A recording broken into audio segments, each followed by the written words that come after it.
A great black shadow lay across the land, cleaving the red flame of the sunset. To the man who toiled up the jungle trail it loomed like a symbol of death and horror, a menace brooding and terrible, like the shadow of a stealthy assassin flung upon some candlelit wall. Yet it was only the shadow of the great crag which reared up in front of him, the first outpost of the grim foothills which were his goal. He halted a moment at its foot, staring upward where it rose blackly limbed against the dying sun. He could have sworn that he caught the hint of a movement at the top, as he stared, hand shielding his eyes, but the fading glare dazzled him and he could not be sure. Was it a man who darted to cover? A man, or— He shrugged his shoulders and fell to examining the rough trail which led up and over the brow of the crag. At first glance it seemed that only a mountain goat could scale it, but closer investigation showed numbers of fingerholds drilled into the solid rock. It would be a task to try his powers to the utmost, but he had not come 1,000 miles to turn back now. He dropped the large pouch he wore at his shoulder, and laid down the clumsy musket, retaining only his long rapier, dagger, and one of his pistols. These he strapped behind him, and without a backward glance over the darkening trail he had come, he started the long ascent. He was a tall man, long-armed and iron-muscled, yet again and again he was forced to halt in his upward climb and rest for a moment, clinging like an ant to the precipitous face of the cliff. Night fell swiftly and the crag above him was a shadowy blur in which he was forced to feel with his fingers, blindly, for the holes which served him as precarious ladder. Below him, the night noises of the tropical jungle broke forth, yet it appeared to him that even these sounds were subdued and hushed as though the great black hills looming above threw a spell of silence and fear even over the jungle creatures. On up he struggled, and now to make his way harder, the cliff bulged outward near its summit and the strain on nerve and muscle became heartbreaking. Time and again a hold slipped and he escaped falling by a hair's breadth. But every fiber in his lean hard body was perfectly coordinated, and his fingers were like steel talons with the grip of a vice. His progress grew slower and slower, but on he went until at last he saw the cliff's brow splitting the stars a scant 20 feet above him, and even as he looked, a vague bulk heaved into view, toppled on the edge and hurtled down toward him with a great rush of air about it. Flesh crawling, he flattened himself against the cliff's face and felt a heavy blow against his shoulder, only a glancing blow, but even so it nearly tore him from his hold, and as he fought desperately to right himself, he heard a reverberating crash among the rocks far below. Cold sweat beading his brow, he looked up. Who or what had shoved that boulder over the cliff edge? He was brave, as the bones on many a battlefield could testify, but the thought of dying like a sheep, helpless and with no chance of resistance, turned his blood cold. Then a wave of fury supplanted his fear and he renewed his climb with reckless speed. The expected second boulder did not come, however, and no living thing met his sight as he clambered up over the edge and leaped erect, sword flashing from its scabbard. He stood upon a sort of plateau which debouched into a very broken hilly country some half-mile to the west. The crag he had just mounted jutted out from the rest of the heights like a sullen promontory, looming above the sea of waving foliage below. Now dark and mysterious in the tropic night, silence ruled here in absolute sovereignty. No breeze stirred the somber depths below, and no footfall rustled amid the stunted bushes which cloaked the plateau, yet that boulder which had almost hurled the climber to his death had not fallen by chance. What beings moved among these grim hills? The tropical darkness fell about the lone wanderer like a heavy veil through which the yellow stars blinked evilly. The steams of the rotting jungle vegetation floated up to him as tangible as a thick fog, and making a wry face he strode away from the cliff, heading boldly across the plateau, sword in one hand and pistol in the other. There was an uncomfortable feeling of being watched in the very air. The silence remained unbroken save for the soft swishing that marked the stranger's cat-like tread through the tall upland grass, yet the man sensed that living things glided before and behind him and on each side. Whether man or beast trailed him he knew not, nor did he care overmuch, for he was prepared to fight human or devil who barred his way. Occasionally he halted and glanced challengingly about him, but nothing met his eye except the shrubs which crouched like short dark ghosts about his trail, blended and blurred in the thick hot darkness through which the very stars seemed to struggle. At last he came to the place where the plateau broke into the higher slopes, and there he saw a clump of trees blocked out solidly in the lesser shadows. He approached warily, then halted as his gaze, growing somewhat accustomed to the darkness, made out a vague form among the somber trunks which was not a part of them. He hesitated.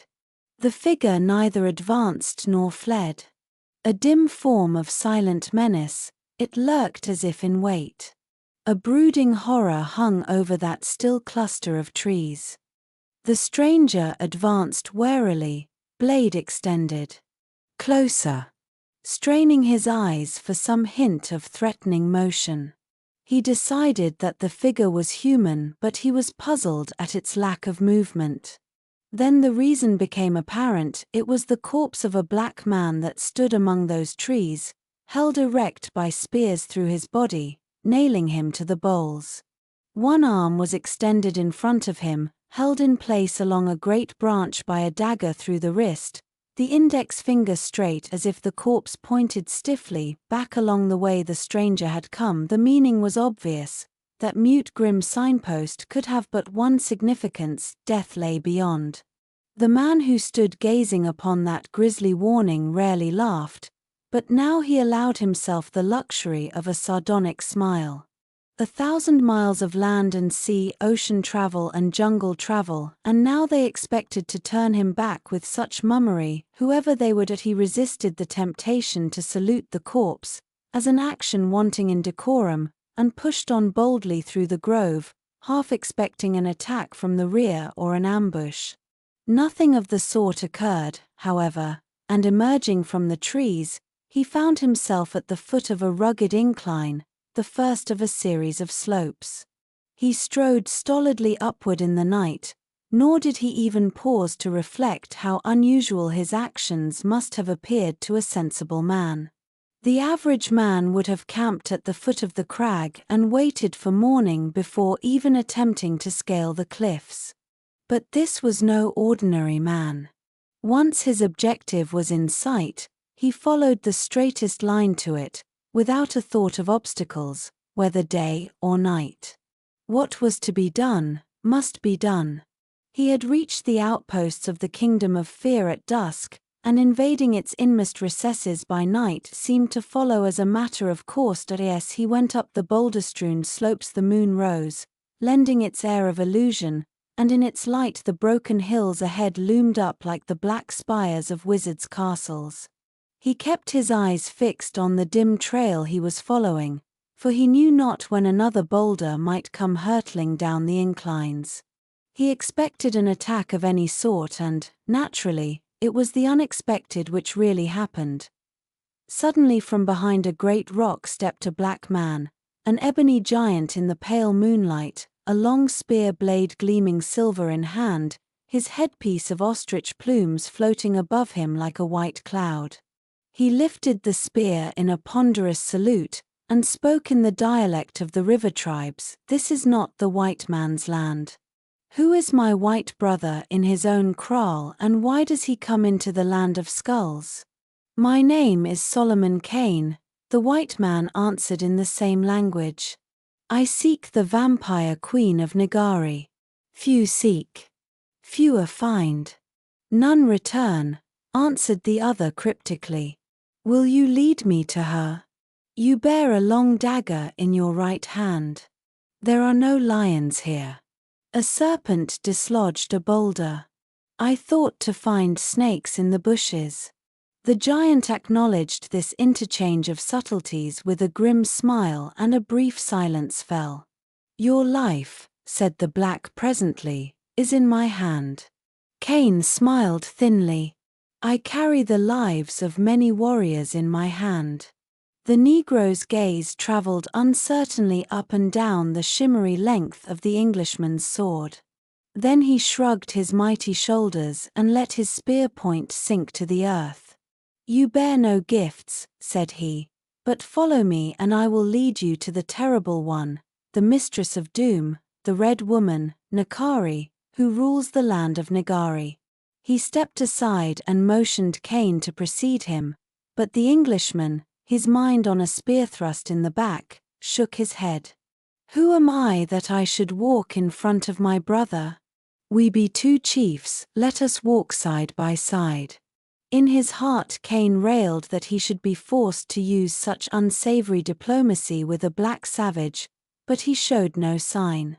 The giant bowed with a certain barbaric majesty and together they went up the hill trail, unspeaking.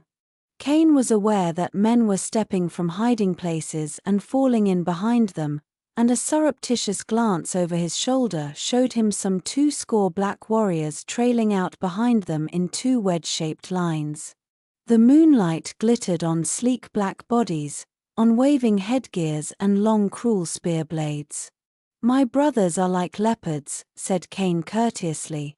They lie in the low bushes and no eyes see them. They steal through the high grass and no man hears their coming. The black chief acknowledged the compliment with a courtly inclination of his lion-like head that set the plumes whispering. The mountain leopard is our brother, O chieftain. Our feet are like drifting smoke, but our arms are like iron. When they strike, blood drips red and men die. Cain sensed an undercurrent of menace in the tone. There was no actual hint of threat on which he might base his suspicions, but the sinister minor note was there. He said no more for a space and the strange band moved silently upward in the moonlight like a cavalcade of black specters led by a white ghost. The trail grew steeper and more rocky, winding in and out among crags and gigantic boulders. Suddenly a great chasm opened before them, spanned by a natural bridge of rock, at the foot of which the leader halted. Cain stared at the abyss curiously. It was some 40 feet wide, and looking down, his gaze was swallowed by impenetrable blackness, hundreds of feet deep, he knew. On the other side rose crags dark and forbidding. Here, said the black chief, begin the true borders of Nakari's realm. Cain was aware that the warriors were casually closing in on him. His fingers instinctively tightened about the hilt of the rapier which he had not sheathed. The air was suddenly supercharged with tension. Here, too, the black man said, they who bring no gifts to Nakari die. The last word was a shriek, as if the thought had transformed the speaker into a maniac, and as he screamed it, the great black arm went back and then forward with a ripple of mighty muscles, and the long spear leaped at Cain's breast. Only a born fighter could have avoided that thrust. Cain's instinctive action saved his life. The great blade grazed his ribs as he swayed aside and returned the blow with a flashing thrust that killed a warrior who jostled between him and the chief at that instant.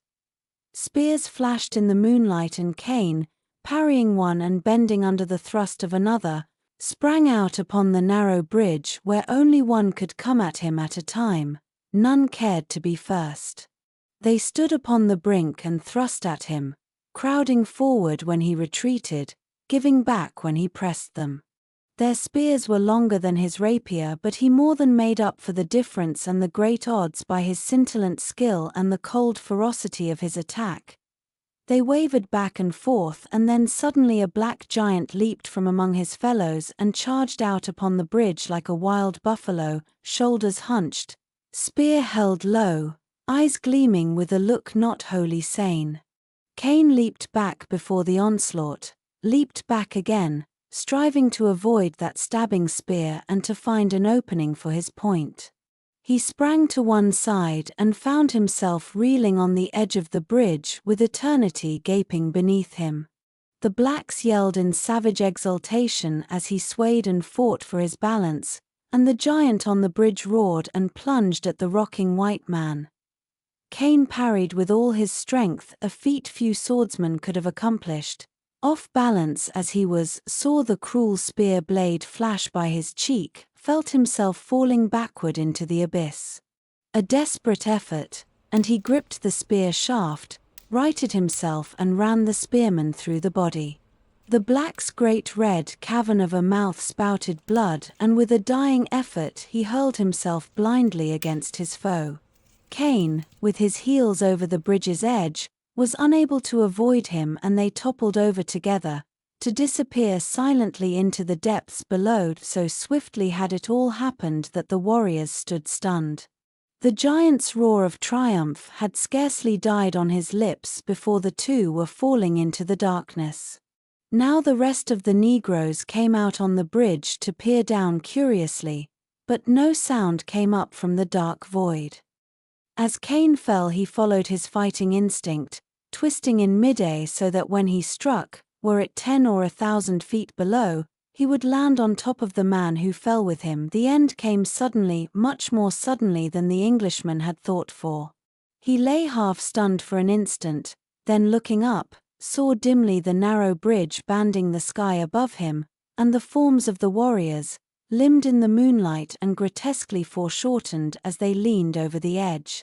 He lay still, knowing that the beams of the moon did not pierce the deeps in which he was hidden, and that to those watchers he was invisible.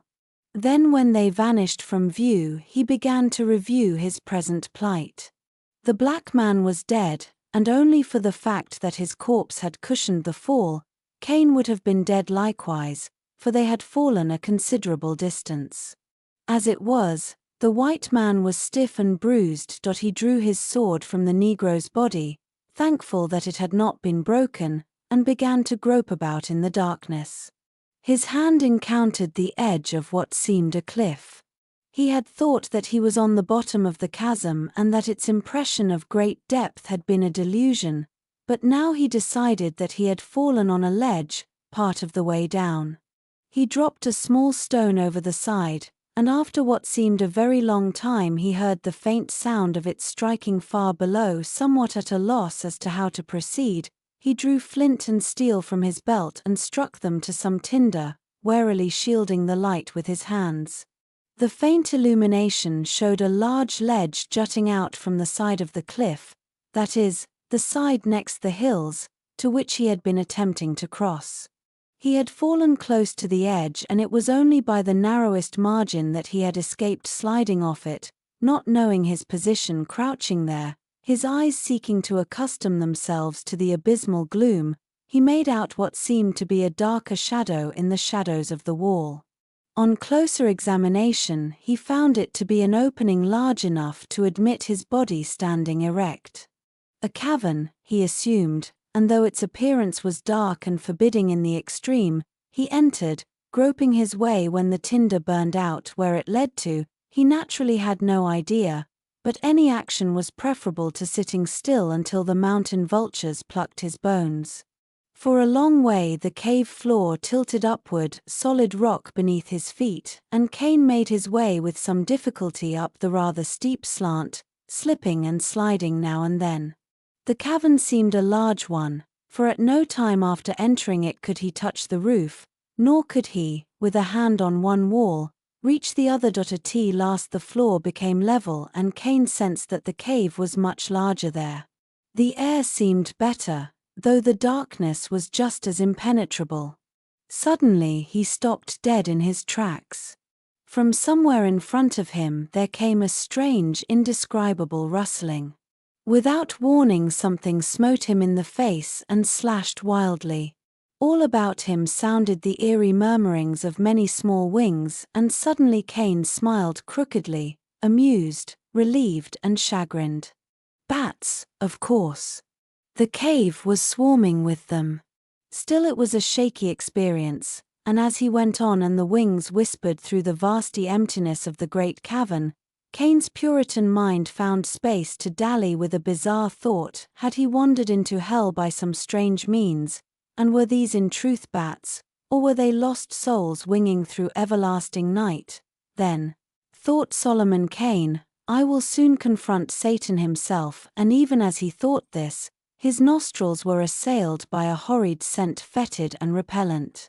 The scent grew as he went slowly on, and Cain swore softly, though he was not a profane man. He sensed that the smell betokened some hidden threat, some unseen malevolence, inhuman and deathly, and his somber mind sprang at supernatural conclusions. However, he felt perfect confidence in his ability to cope with any fiend or demon, armored as he was in unshakable faith of creed and the knowledge of the rightness of his cause. What followed happened suddenly. He was groping his way along when in front of him two narrow yellow eyes leaped up in the darkness, eyes that were cold and expressionless, too hideously close-set for human eyes and too high for any four-legged beast. What horror had thus reared itself up in front of him? This is Satan, thought Cain as the eyes swayed above him, and the next instant he was battling for his life with the darkness that seemed to have taken tangible form and thrown itself about his body and limbs in great slimy coils. Those coils lapped his sword arm and rendered it useless. With the other hand he groped for dagger or pistol, flesh crawling as his fingers slipped from slick scales, while the hissing of the monster filled the cavern with a cold paean of terror.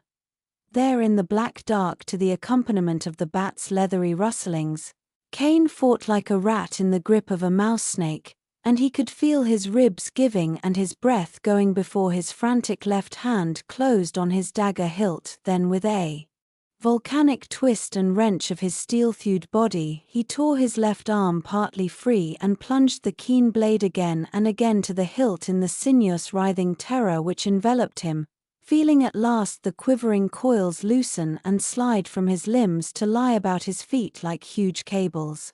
The mighty serpent lashed wildly in its death struggles, and Cain, avoiding its bone-shattering blows, reeled away in the darkness, laboring for breath. If his antagonist had not been Satan himself, it had been Satan's nearest earthly satellite, thought Solomon, hoping devoutly that he would not be called upon to battle another in the darkness. That it seemed to him that he had been walking through the blackness for ages, and he began to wonder if there were any end to the cave when a glimmer of light pierced the darkness. He thought it to be an outer entrance a great way off, and started forward swiftly, but to his astonishment, he brought up short against a blank wall after taking a few strides. Then he perceived that the light came through a narrow crack in the wall, and feeling over this wall he found it to be of different material from the rest of the cave, consisting, apparently, of regular blocks of stone joined together with mortar of some sort, an indubitably man-built wall. The light streamed between two of these stones, where the mortar had crumbled away. Cain ran his hands over the surface with an interest beyond his present needs. The work seemed very old and very much superior to what might be expected of a tribe of ignorant Negroes. He felt the thrill of the explorer and discoverer. Certainly no white man had ever seen this place and lived to tell of it, for when he had landed on the dank west coast some months before, preparing to plunge into the interior, he had had no hint of such a country as this. The few white men who knew anything at all of Africa with whom he had talked, had never even mentioned the land of skulls or the she-fiend who ruled it. Cain thrust against the wall cautiously. The structure seemed weakened from age, a vigorous shove, and it gave perceptibly. He hurled himself against it with all his weight, and a whole section of wall gave way with a crash, precipitating him into a dimly lighted corridor amid a heap of stone, dust, and mortar. He sprang up and looked about, expecting the noise to bring a horde of wild spearmen. Utter silence reigned. The corridor in which he now stood was much like a long narrow cave itself, save that it was the work of man. It was several feet wide and the roof was many feet above his head. Dust lay ankle-deep on the floor as if no foot had trod there for countless centuries, and the dim light, Cain decided, filtered in somehow through the roof or ceiling, for nowhere did he see any doors or windows. At last he decided the source was the ceiling itself, which was of a peculiar phosphorescent quality. He set off down the corridor, feeling uncomfortably like a grey ghost moving along the grey halls of death and decay. The evident antiquity of his surroundings depressed him, making him sense vaguely the fleeting and futile existence of mankind. That he was now on top of the earth he believed, since light of a sort came in, but where, he could not even offer a conjecture. This was a land of enchantment, a land of horror and fearful mysteries, the jungle and river natives had said, and he had gotten whispered hints of its terrors ever since he had set his back to the slave coast and ventured into the hinterlands alone.